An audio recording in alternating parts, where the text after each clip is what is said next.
is getting the ancient seeds too easy in the game in the 1.4 update right now. We will talk about that because we have just found an ancient seed in this very episode. If we plant that ancient seed, it will take a full 28 days, a month, to grow, and after that it will produce a fruit every 7 days. That fruit sells for at least 550 Gs, and its vine will sell for at least 1650 Gs. If you have the artisan profession, it sells for 2310 Gs. This is exactly why late-game Stardew Valley farms used to be fully planted with it, even in the past, but that was before this plant was buffed. So let's talk about that buff. You used to be able to get this ancient seed from the artifact spots in the forest and the mountains, and from fishing chests. But in the 1.4 upgrade, but now with the 1.4 update, you can get it from bugs, flies and grubs in the mines. There is a 0.5% chance of that, and you can get it from the new artifact drops.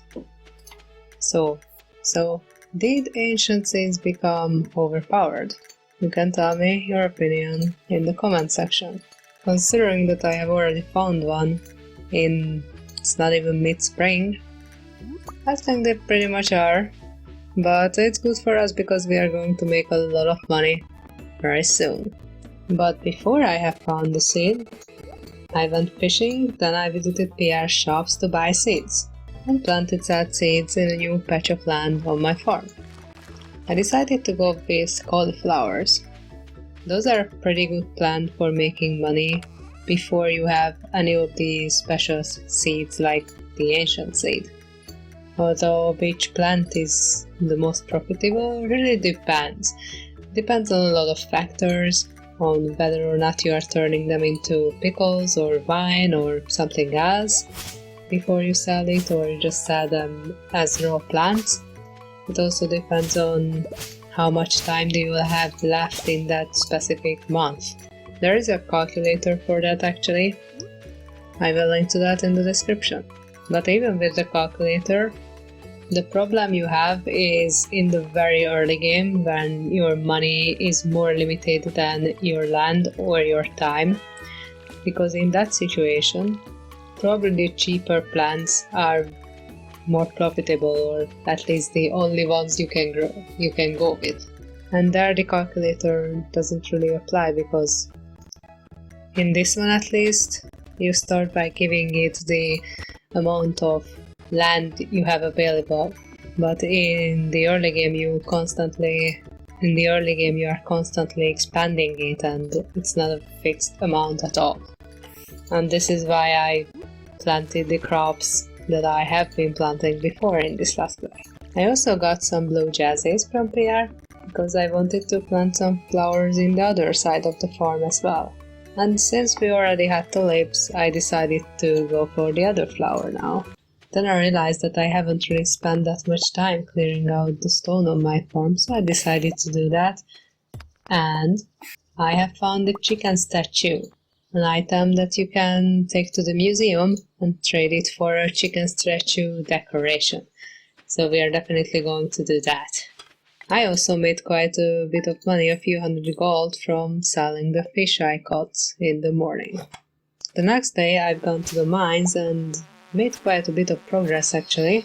I've gone from level 15 to level 25 and found that famous ancient seed that we've already talked about. Then I went to the museum for the first time, because the ancient seed that you can find is actually an artifact that you can donate to the museum. And the only way you can access the seed if you donate it to the museum, and then Gunther, the librarian, is going to give you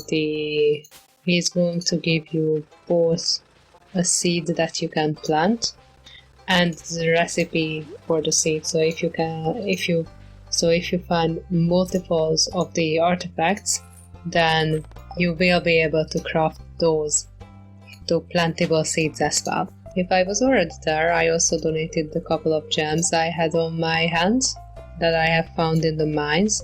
Not the chicken statue yet, because that I obviously didn't take the mines with me, so I will donate that at a later date.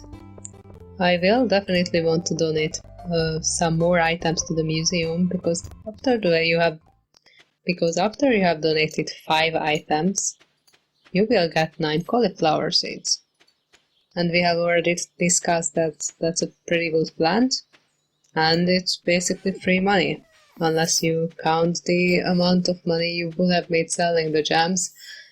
And in the case of gems, that's maybe a couple hundred Gs, and in the case of artifacts, it's a negligible amount. So it's still worth it, as I already mentioned in a previous video of mine.